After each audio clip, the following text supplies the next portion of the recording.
আপনারা যদি সত্যি সত্যি আলোচনা শুনতে এসে থাকেন তাহলে আপনাদের সবাইকে বলছি আপনারা সামনের দিকে চলে আসেন। আমি আজকে চমৎকার আলোচনা নিয়ে এসেছি আপনাদের সামনে, যে আলোচনাটা আমাদের জন্য অত্যন্ত বর্তমান সময়ে অন্যায়, অপরাধ, ইসলাম বিরোধী কাজ থেকে আমাদেরকে দূরে রাখার জন্য অত্যন্ত সহায়ক হিসাবে কাজ করবে। যে বিষয়, সেই বিষয় নিয়ে আমি আজকে আপনাদের সামনে আলোচনা করব। যদি এখনো বলছি, আলোচনা শোনার জন্য যদি এসে থাকেন তাহলে আপনারা জান্নাতের বাগানে এসে মৌমাছির মতো সুন্দর করে আপনারা বসুন। আর যদি আলোচনা শোনার জন্য না এসে থাকেন, আপনারা এই শীতের মধ্যে দাঁড়িয়ে না থেকে আপনারা বাসায় চলে যান, বাসায় গিয়ে ঘুমান। সম্মানিত উপস্থিতি, এই জান্নাতের বাগান বছরে একটা সাজানো হয় এলাকার কবরবাসীদের আত্মার মাগফিরাত কামনায়, এবং যারা কর্তৃপক্ষ, এলাকাবাসী যারা টাকা দিয়ে, পয়সা দিয়ে, অর্থ দিয়ে, বুদ্ধি দিয়ে, শ্রম দিয়ে, সার্বিক সহযোগিতার মাধ্যমে এই জান্নাতের বাগান সাজায়, তারা এই মাহফিলের মাধ্যমে আলেমদের কাছ থেকে তারা গুরুত্বপূর্ণ উপদেশ, ওয়াজ নসিহত নিয়ে তারা নিজেরা দুনিয়া থেকে আখিরাত পর্যন্ত শিক্ষা অর্জন করে। সম্মানিত উপস্থিতি, আমি আপনাদেরকে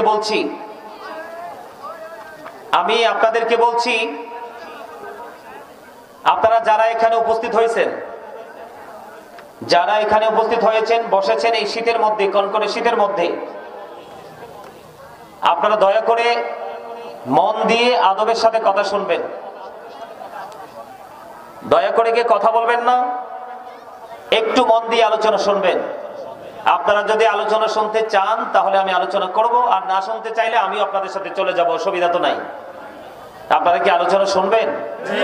সবাই সবাই তাহলে কিন্তু শর্ত আছে আপনাদেরকে। প্রথম শর্ত হলো স্টপ ইউর মাউথ এভরিবডি, সকলের জবানকে বন্ধ রাখতে হবে। সেকেন্ড কন্ডিশন হলো you listening my lecture very attentively, সবাইকে আমার কথা মন দিয়ে শুনতে হবে। আর থার্ড কন্ডিশন হলো, যদি ভালো না লাগে, অন্য সবাই যেভাবে চলে গেছে আপনারা বাসায় চলে যাবেন, গো টু ইউর সিট, বাসায়। কারণ এটা জান্নাতের বাগান, এটা কিন্তু শুটিং স্পট নয়। এটা কিসের বাগান? এটা জান্নাতের বাগান। এখানে আসলে মানুষের জীবনের গুনাহ মাফ হয়ে যায়। এখানে বসে আল্লাহর গোলামি করলে আপনার আপন স্বজন যারা কবরে চলে গেছেন তাদের কবর আযাব মাফ করে দেয় আল্লাহ। সুবহানাল্লাহ বলেন, আরো জোরে, আরো জোরে বলেন না সুবহানাল্লাহ। আপনারা অসুস্থ না? নিশ্চয়ই। আমি মনে করি আপনারাই সুস্থ। এখানে আমার সামনে যারা বসছেন, আমি মনে করি আপনারাই আসলে সুস্থ। রাত্র বাজে কয়টা? রাত্র 10:26 বাজে আমার মোবাইলে। এখন কি ঘুমের সময়? আপনাদেরকে বলছি আমি, কথা বলেন, এখন কি ঘুমানোর সময়? বর্তমান সময়ের ছেলেরা মোবাইলে বসে বসে রাত্র 1টা, 2টা, 3টা, কারো ফজর পর্যন্ত চলে যায় মোবাইলের মধ্যে। ঠিক না? যায় না? চলে যায়। কিন্তু মাহফিলে যখন আমরা আসি তখন কিন্তু আমাদের তাড়াহুড়া করার কোন, মানে এত বেশি ব্যস্ত আমরা, মানে ব্যস্ততার কথা কিন্তু বলে কাউকে বোঝানো যায় না। যায়? যারা আজকের এই মাহফিলটা সাজাইছে, টাকা, কি পরিমাণ টাকা খরচ হয়েছে, কি পরিমাণ কষ্ট তারা করেছে, কি পরিমাণ প্রতিকূল অবস্থা মোকাবেলা করে আজকের এই পর্যন্ত এসেছে, যারা মাহফিলটা সাজাইছে তারা বুঝতে পারতেছে। ঠিক না? আপনাদের এই এলাকায় 100 জন মুরব্বিও নাই যে আলোচনা শোনার মতো।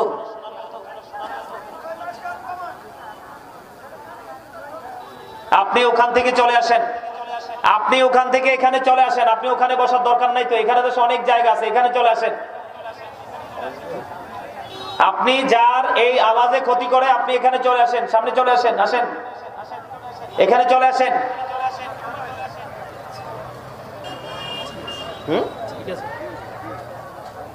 আমি এখানে শুটিং করতে আসিনি, আলোচনা করতে এসেছি। আলোচনা করা এবং আলোচনা শোনা দুটার মধ্যেই কিন্তু একটা রুলস আছে। কি আছে?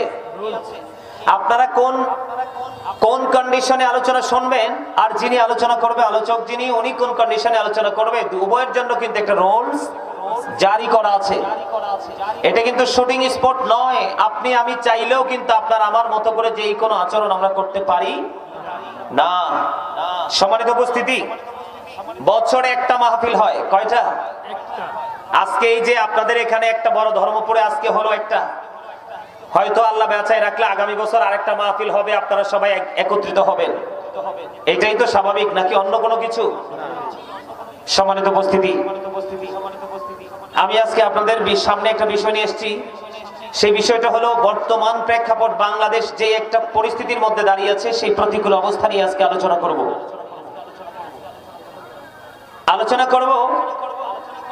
বর্তমানে মানুষের স্বাধীনতাকে হরণ করে নিয়ে নিজের একক স্বার্থকে উদ্ধার করার জন্য বিভিন্ন প্রক্রিয়া অবলম্বন করে, সেই প্রক্রিয়াটা ইসলাম কোরআন ও হাদিসের দৃষ্টিকোণ থেকে কতটা যুক্তিযুক্ত আবার বলছি।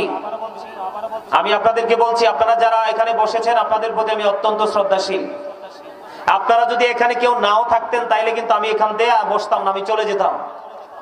কারণ আলোচনা, আবার বলছি, শ্রোতাদের আলোচনা শোনার মতো মেন্টালিটি থাকলেই কিন্তু সেখানে আলোচনা করার নির্দেশ আবার রাসূল দিয়েছেন।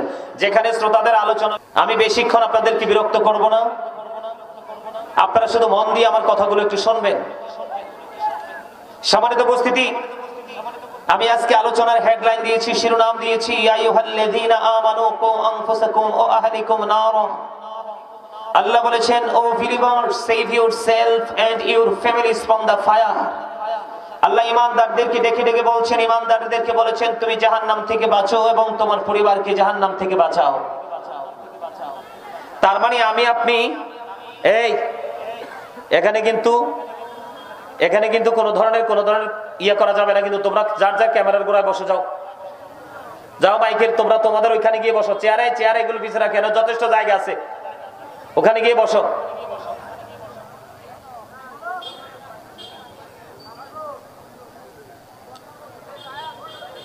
এটা কি আল্লাহর জিকিরের জলসা না? কিসের জলসা? জিকির করা তো ফরজ। জিকির করা কি ফরজ? জিকির করার অর্ডার কে দিয়েছেন? আমি আজকে জিকির নিয়ে আলোচনা করব না, যথেষ্ট আলোচনা আছে জিকিরের ফজিলত নিয়ে, জিকির করলে কি বেনিফিট পাওয়া যায় আল্লাহর কাছ থেকে। তবে একটুখানি বলবো, আল্লাহ রাব্বুল আলামিন আমাদেরকে বলেছেন, ফাযকুরুনি আযকুরুকুম। আল্লাহ বলেছেন, remember me then I will remember you. তোমরা আমাকে স্মরণ করো, আমি তোমাদেরকে স্মরণ করব। কিভাবে করব? ফাযকুরুল্লাহ কিয়ামান, তোমরা দাঁড়িয়ে আল্লাহর জিকির করো।